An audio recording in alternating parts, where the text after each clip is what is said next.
ഹക്കീം. ഞാൻ Kondotty Markaz ഉലുലൂം senior secondary സ്കൂളിലെ +2 വിദ്യാർത്ഥിനിയാണ്. ഞാൻ ആലപ്പുഴയിലാണ് താമസിക്കുന്നത്. ഇന്ന് ഞാനിവിടെ പരിചയപ്പെടുത്താൻ പോകുന്ന പുസ്തകം വിശുദ്ധ സർഗ ഇസ്ലാമിക് സാഹിത്യകാരൻ മൗലാന മുഹമ്മദ് സഹീദ് ദഹ്ലവിയുടെ ഇസബെല്ല എന്ന ഗ്രന്ഥമാണ്. ഇസ്ലാമിക ഭരണകാലത്ത് സ്പെയിനിൽ നടന്ന ഒരു സംഭവത്തെ ആസ്പദമാക്കി എഴുതിയ ചരിത്രാഖ്യായികയാണിത്.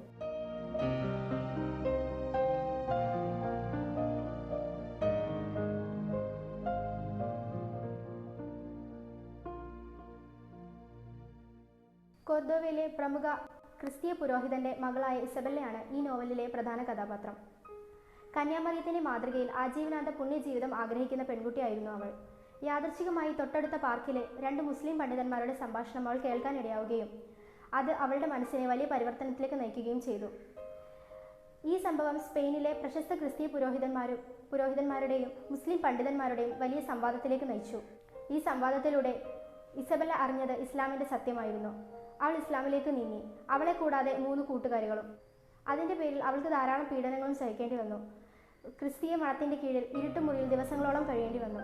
ധാരാളം മർദ്ദനങ്ങൾ ഏറ്റുവാങ്ങേണ്ടി വന്നു. എന്നിട്ടും അവൾ ഇസ്ലാമിനെ കൈവിട്ടില്ല. ധീരരും മുജാഹിദുകളുമായ മുസ്ലിം യുവാക്കൾ അവളെയും അവളുടെ കൂട്ടുകാരികളെയും വിവാഹം ചെയ്തു.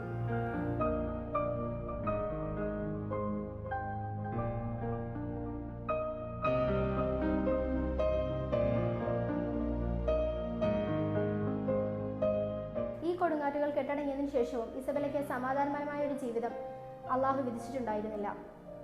സ്പെയിൻ മുഴുവൻ കേളുകേട്ട ഒരു ക്രിസ്തീയ പുരോഹിത അവളുമായി സംവാദത്തിനൊരുങ്ങി. ദിവസങ്ങൾ നീണ്ടുനിന്ന ആ സംവാദത്തിനൊടുവിൽ ക്രിസ്തീയ പുരോഹിതയ്ക്ക് ഇസ്ലാമിന്റെ സത്യം മനസ്സിലാവുകയും അവൾ ഇസ്ലാമിലേക്ക് വരികയും ചെയ്തു. ഇസബെല്ല 80 വയസ്സ് വരെ ജീവിച്ചു. ധാരാളം ആളുകൾ അവളിൽ നിന്ന് ഇസ്ലാമിന്റെ പാഠങ്ങൾ അഭ്യസിച്ചു.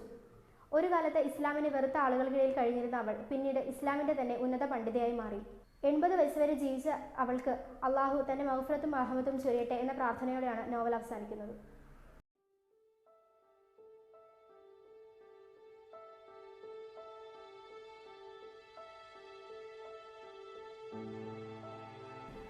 അള്ളാഹു അവന്റെ സത്തയിലും വിശേഷണങ്ങളിലും ഒരു പങ്കുകാരുമില്ലാത്ത ഏകനാണെന്ന് ഇസ്ലാം പഠിപ്പിക്കുന്നു. പൂർണ്ണതയുടെയും നന്മയുടെയും പരമോന്നത അവസ്ഥയിലുള്ള അവൻ ഏകൻ മാത്രമാണ്. വിശുദ്ധ ഖുർആൻ പറയുന്നത് അള്ളാഹു ഏകനാണ്, അവന് പിതാവില്ല, അവൻ ആരുടെയും പുത്രനുമല്ല, അവൻ ആരും തുല്യനല്ല എന്നാണ്. അവൻ ജീവിക്കുന്നവനാണ്, എന്നേക്കും ജീവിക്കുകയും ചെയ്യും. ഉറക്കം, മയക്കം, തളർച്ച തുടങ്ങിയ മാനുഷിക സ്വഭാവങ്ങളിൽ നിന്നെല്ലാം അവൻ മുക്തനാണ്. നമുക്ക് അള്ളാഹുവിൻ്റെ ഗുണങ്ങൾ എണ്ണിക്കണക്കാക്കാൻ കഴിയില്ല.